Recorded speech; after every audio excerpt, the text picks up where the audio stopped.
Pedro, ¿cómo vamos? Muy bien. ¿Dónde vamos? A un pico. Al Pico Pienzu.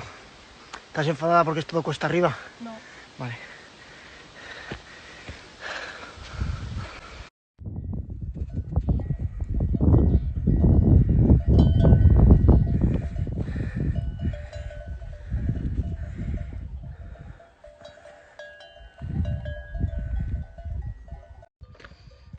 Vamos, Pedroche. Vamos, Pedroche Tocha. Vamos.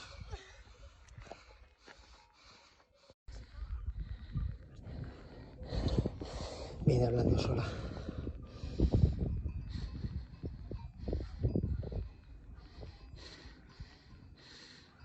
¿Cómo vamos, Pedrito? Tengo hambre. ¿Pero cuánto queda? ¿Es esto? No, todavía no. ¿Hay una cosa? ¿Se puede ver agua? Sí.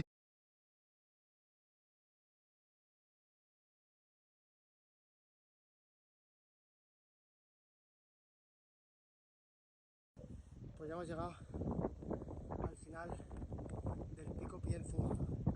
Aquí hay un poco de niebla. Pedrito, ¿cómo hemos llegado? Bien. Sin despegarte.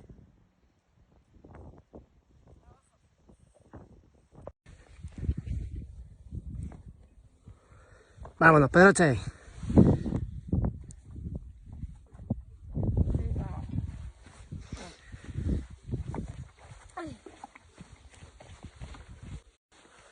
Sa Pedroche. Vamos, Cristi, estamos ya. Me da miedo.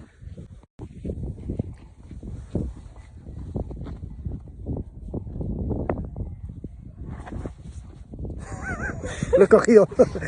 Lo he cogido en cámara. Lo he cogido en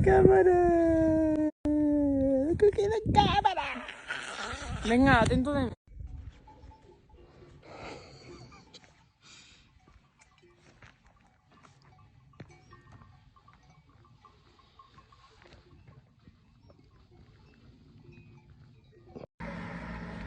Pues 5 horas después, ya estamos de vuelta. ¿Cómo ha ido, Pedro? Muy bien. He quemado todo. Estoy lista para comer otra vez. Me he tenido el abdomen fuerte. 5 horas por los montes de Asturias. ¿Qué piensas? ¿Vale? 5 horas por los montes de Asturias. ¿Qué te ha parecido? Maravilla.